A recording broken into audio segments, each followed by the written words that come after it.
इनकी सरकार थी, वहां भी वायदे सारे के सारे पूरे किए थे। और जो वायदे आज हम करने के लिए जा रहे हैं, दीपेंद्र जी ने किए हैं, तो ये सारे के सारे वायदे पूरे किए जाएंगे। करो जमुना पार, इलेक्शन आते, इलेक्शन का नतीजा आते ही दोनों बन गए जमा पक्के यार। टॉप शो हरियाणा देखने वाले सारे भाइयों ने ताराबाई मनोज कुंडू की राम राम। जैसा कि आपको पता है कि लक्ष्य ग्रामीण विकास ट्रस्ट की तरफ से एक नई ब्रांच का जो उद्घाटन किया गया है आज, और इसके उद्घाटन के अवसर पर माननीय श्री दीपेंद्र सिंह जी हुड्डा पहुंचे हैं उद्घाटन के लिए, और उमड़े जनसैलाब को देखकर आप दांतों तले उंगली दबाने पर मजबूर हो जाएंगे।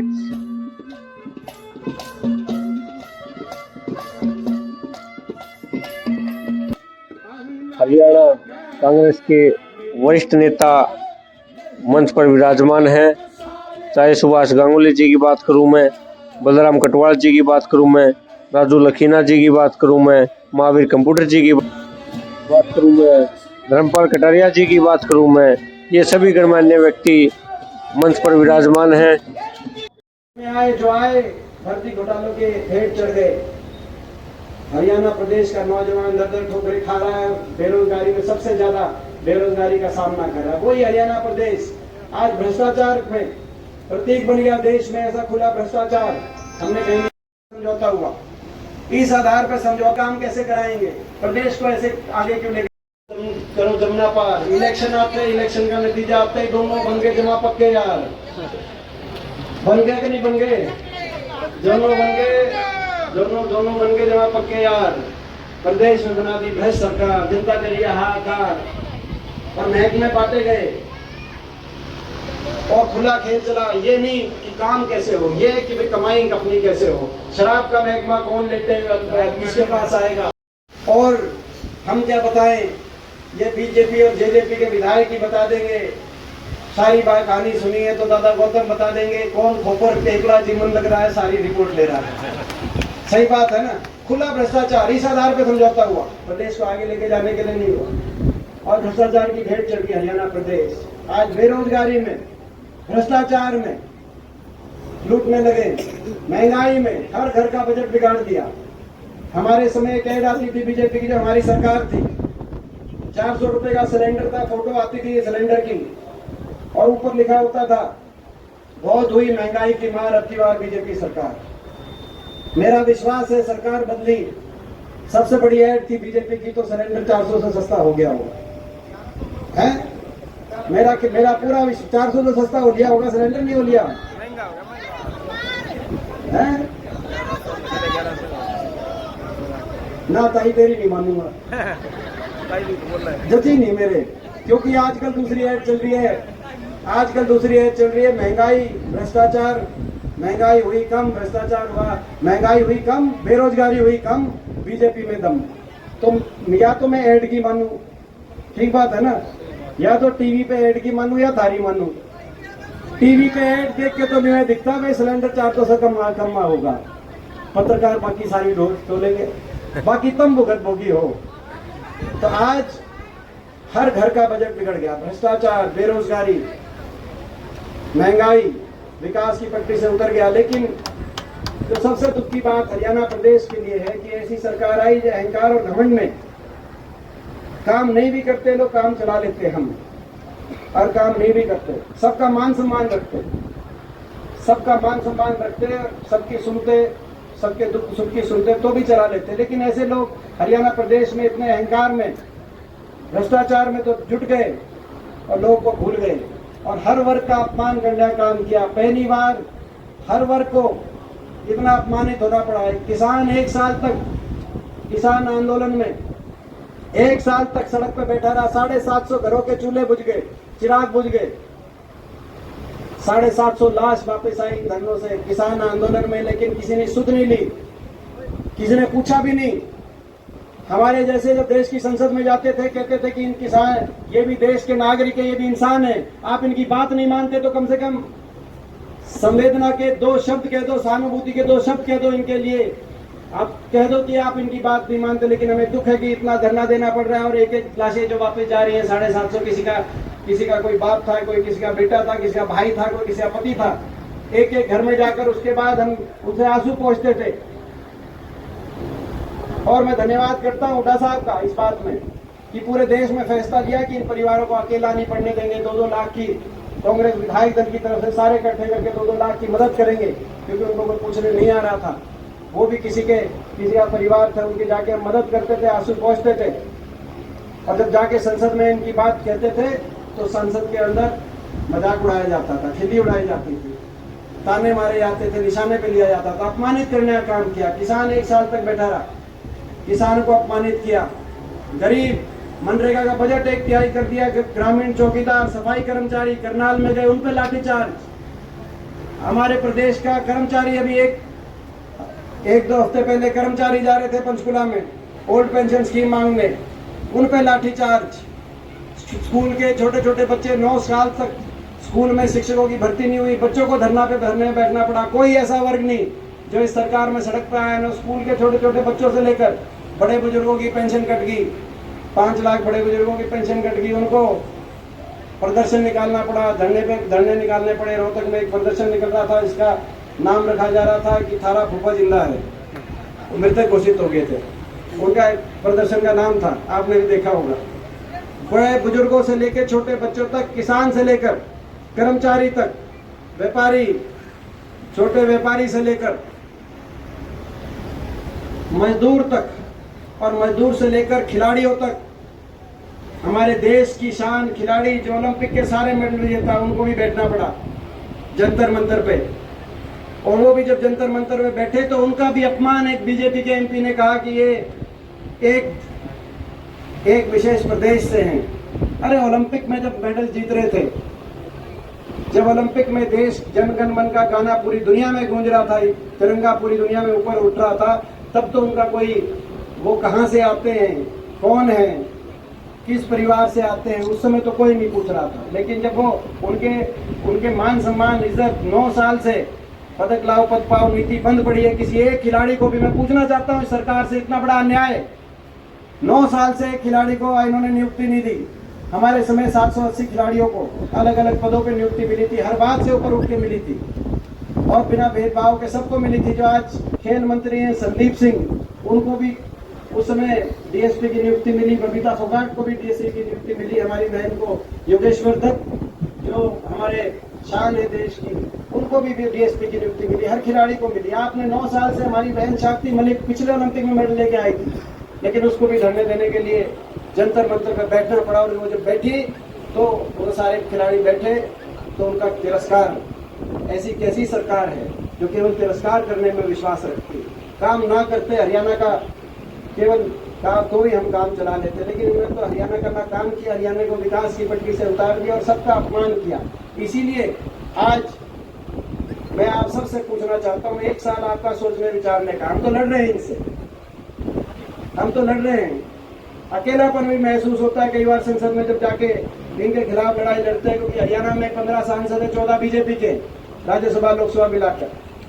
तो जब कभी इनसे लड़ाई लड़ने के लिए वहां पे खड़े होते हैं तो अकेलापन भी मेरे महसूस होता है। लेकिन मैं आपसे पूछना चाहता हूँ, इस लड़ाई में, प्रदेश में बदलाव परिवर्तन की इस लड़ाई में, आखिरी 1 साल में भाई ये लड़ाई आप कहोगे, आपका साथ और आपका आशीर्वाद अगर होगा, आपका साथ आपका आशीर्वाद मिलेगा तो इस लड़ाई को, तो भाई मैं पूछना चाहता हूँ, ये लड़ाई लड़े या कि नहीं लड़े, मैं आपसे सबसे पूछना चाहता हूँ।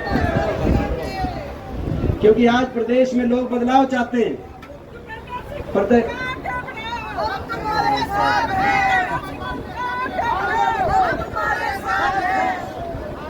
तो अपना मेरे समझ में नहीं आई, फिर मैं समझ दूर थे थोड़े। तो एक वो कह रहे हैं कि जी तो बोला कि जी बाकी सबकी बता दी, सरपंचों की नहीं बताई। सरपंच भी नहीं मान रहे थे, सरपंच की छोटी सरकार है, बाकी सबको धरने देने पड़ रहे हैं, 18 नंबर नहीं आएगा। छोटी अच्छा देखो ये बात है यहाँ पे, इसमें देखो ये मैं समझता हूँ कि भाई ये लड़ाई अपने को, सबको एक परिवर्तन की लड़ाई। मैं एक और बात कह रहा हूँ, हर बात से ऊपर उठ के लिए लड़ाई लड़नी पड़ेगी। ये जो इलेक्शन है आने वाले समय का, इस बार का इलेक्शन, ये आपके आने वाले भविष्य, हरियाणा की अगली भविष्य, आपके अगली आने वाली पीढ़ियों के भविष्य को का फैसला करने वाला इलेक्शन है, बहुत जरूरी इलेक्शन है। थोड़े कहीं को ज़्यादा समझना, क्योंकि मैं वहाँ तक जो है वहाँ बैठ के मैं लड़ाई लड़ता हूँ, जो मैं देखता हूँ इनके पास सत्ता बल है, धन बल है, हर तरीके की शक्ति इनके पास है। लड़ाई, लोग बदलाव चाहते हैं, लोग पिछली बार भी बदलाव चाहते थे, 75 पार की हवा निकाल दी थी इन्होंने, आपको याद है, मगर धोखा बन गया आपके हमारे साथ, हरियाणा के लोगों के साथ। बहुत लोग इनके साथ जाके सौदेबाजी कर गए। ये लड़ाई हम जीतेंगे, लोग बदलाव, हम सच की लड़ाई लड़ रहे हैं, नैतिकता की लड़ाई लड़ रहे हैं। लड़ाई हम जीतेंगे, लेकिन लड़ाई तब जीतेंगे जब सूझबूझ के साथ और सारे मिलके लड़ाई लड़ेंगे। मैं आपसे पूछना चाहता हूँ, इस लड़ाई में आपको आपका पूरा साथ हमें मिलेगा कि नहीं मिलेगा? मैं आज ये लड़ाई पूछना चाहता हूँ। तो पूरा आपका साथ मिलेगा तो मैं विश्वास के साथ कहता हूँ कि लड़ेंगे भी और जीतेंगे भी। हरियाणा में बदलाव आएगा और हम कुछ संकल्प लेके चल रहे हैं। हरियाणा को दोबारा से विकास की पटरी पे लाके हरियाणा देश में नंबर 1 पहुंचे, कुछ संकल्प लेके हम चल रहे हैं। इसीलिए हमने एक कार्यक्रम शुरू किया, हाथ से हाथ जोड़ो। मैं वो 3-4 संकल्प कहते हुए अपनी बात समाप्त करता हूँ। हरियाणा में हमारे जो संकल्प है, हाथ से हाथ जोड़ो, क्या मतलब है? हाथ से हाथ जोड़ो। पहला संकल्प, हरियाणा के हर नागरिक को दूसरे नागरिक से प्यार प्रेम की डोर से जोड़ो, धर्म जाति से ऊपर उठ के हाथ से हाथ जोड़ो, हाथ से हाथ जोड़ो। दूसरा संकल्प, गरीब आदमी को 100 गज के प्लॉट और 2 कमरे के सरकार, जो प्लॉट मिल गए हमारे समय 4 लाख, इन्होंने स्कीम बंद कर दी, उस स्कीम को दोबारा शुरू करेंगे। जो वंचित परिवार रह गए और जहां प्लॉट मिल गए थे वहां 2 कमरे का सरकारी मकान बनवा के देंगे गरीब आदमी को, 100 गज के प्लॉट और 2 कमरे के मकान से जोड़ो। हाथ से हाथ जोड़ो, हाथ से हाथ जोड़ो। किसान को, हरियाणा के किसान को MSP की गारंटी, गन्ने का सर्वाधिक भाव और मान सम्मान से जोड़ो। हाथ से हाथ जोड़ो, किसान के लिए संकल्प, हाथ से हाथ जोड़ो। आज महंगाई का चक्कर तोड़ो। महंगाई ने सबको, सारे घरों के बजट बिगाड़ दी। अभी सिलेंडर की बात चल रही थी तो, और बिजली, हरियाणा में इतने इतने बिल आ रहे हैं। भ्रष्टाचार की लोग बात करते हैं। हमारे समय एक समझौता हुआ था हरियाणा के अंदर, 2 रुपए 94 पैसे के हिसाब से 25 साल तक एक कंपनी को हरियाणा को बिल देना चाहिए था, बिजली देनी थी, मगर उस कंपनी ने अपनी मर्जी से बिजली देनी बंद कर दी और हरियाणा सरकार ने 11-11 रुपए यूनिट तक की बिजली बाहर से लेनी पड़ी। और फिर ये पूछते हैं कि 3 लाख करोड़ का कर्जा जो हरियाणा पे चढ़ गया, कैसे चढ़ गया?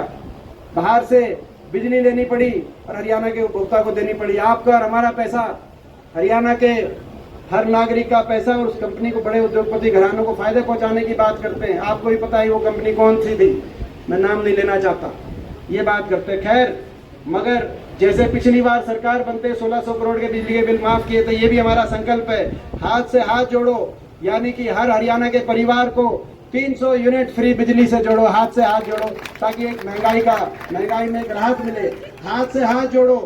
नौजवान को रोजगार से जोड़ो, हाथ से हाथ जोड़ो। हर शहर गांव को विकास की उस रफ्तार से जोड़ो, हाथ से हाथ जोड़ो। बड़े बुजुर्गों को भी नहीं भूलेंगे। सबसे ज्यादा तो धोखा बड़े बुजुर्गों के साथ हुआ। 5100 पेंशन पे कहा था समझौता, मेरे ख्याल 5100 पेंशन जो समझौता था वो भी आली होगी, शायद आली है कि नहीं आली? आपको याद होगा जब इनकी मेजोरिटी नहीं आई बीजेपी की, तो दुष्यंत चौटाला ने कहा था, जेजेपी ने, कि हम उस पार्टी का समर्थन करेंगे, हमारे 10 MPLA है जो 5100 पेंशन देगी। हुड्डा साहब ने कहा कि ये हमारे कांग्रेस पार्टी के घोषणा पत्र में है।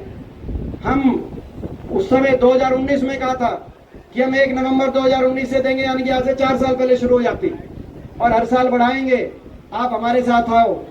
लेकिन केंद्रीय गृह मंत्री अमित शाह के घर चले गए, वहां पे इन्होंने बात करी और बाहर आके मीडिया में एक तरफ अमित शाह खड़े, एक तरफ खट्टर साहब, बीच में दुष्यंत, और इन्होंने कहा, क्या कहा? समझौता हो गया, कांग्रेस के हाथ से नहीं दिलाएंगे 5100 पेंशन, हुड्डा साहब से नहीं दिलवाएंगे, हम बीजेपी से दिलवाएंगे, हमारा समझौता हो गया। जब भारत सरकार एक तरफ, हरियाणा सरकार दूसरी तरफ, तो भाई 5100 पेंशन भी, जैसे सिलेंडर सस्ते हो गए थारे 5100 पेंशन भी आगे होगी, थारी नहीं आई। 5100 पेंशन बोलो, 5 लाख की पेंशन कट गई अभी जो है, तो भाई बड़े बुजुर्गों को भी नहीं भूलेंगे जिनके साथ इतना बड़ा धोखा हुआ। हाथ से हाथ जोड़ो। हरियाणा के हर बड़े बुजुर्ग को देश में दंगे की चोट पे सर्वाधिक 6000 बुढ़ापा पेंशन से जोड़ो। ये हमारा संकल्प, ये हमारा संकल्प है। प्रदेश विकास के मामले में आगे जाए, खुशहाली के मामले में आप आगे जाए और हरियाणा दोबारा से देश में सबसे आगे पहुंचे। इन संकल्पों के साथ हम एक लड़ाई लड़ रहे हैं, हरियाणा में परिवर्तन की लड़ाई लड़ रहे हैं, हरियाणा को बचाने की। और कर्मचारियों को ये कह रहे हैं कि भाई कर्मचारी का बोल रहे हैं, तो भाई हाथ से हाथ जोड़ो, कर्मचारियों को ओल्ड पेंशन स्कीम से जोड़ो। तो इस संघर्ष में, इस लड़ाई में मुझे पूरा विश्वास है कि आपका पूरा साथ और आशीर्वाद मिलेगा। एक बार दोबारा से हाथ उठाकर आप साथ आशीर्वाद भी, और ये बलजीत जी को भी, भाई आपको भी इनका सबका जो है साथ मिला है, ये हमारे विधायक हैं, ये धन्यवाद करेंगे, सुबह धन्यवाद प्रस्ताव करेंगे। और रेड्डी साहब आपको दोबारा से बहुत बहुत शुभकामनाएं। हम आपका धन्यवाद करेंगे। असेंबली में थे, सेशन में चंडीगढ़ से बहुत संस्था में आए हैं हमारे। सबसे पहले तो मैं भी संसद से ही आया हूँ।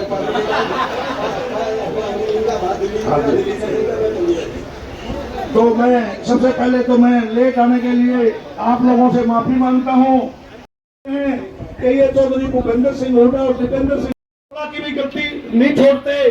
जो भी वायदे करते हैं, हुड्डा साहब जब 10 साल का इनकी सरकार थी, वहां भी वायदे सारे के सारे पूरे किए थे।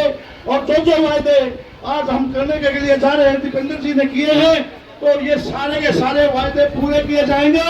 जब आपकी मनचाही दीपेंद्र हुड्डा जी के नेतृत्व में सरकार बनेगी, तो आपके के सभी वायदे पहले ही मंत्रिमंडल की बैठक में सारे हो जाएंगे। धन्यवाद। एक बात रह गई थी, आखिरी बात भाई, 1 मिनट।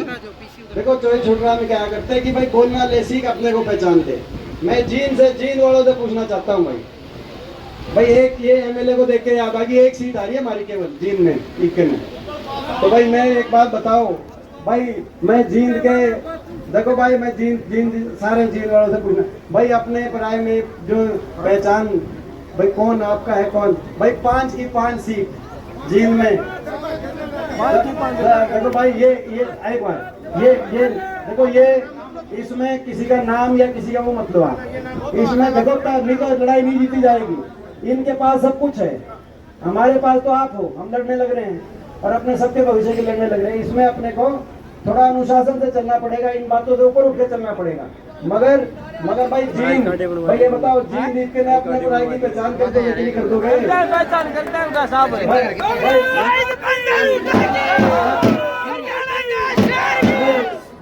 कम यहाँ से पूरा आशीर्वाद जीन से पूरा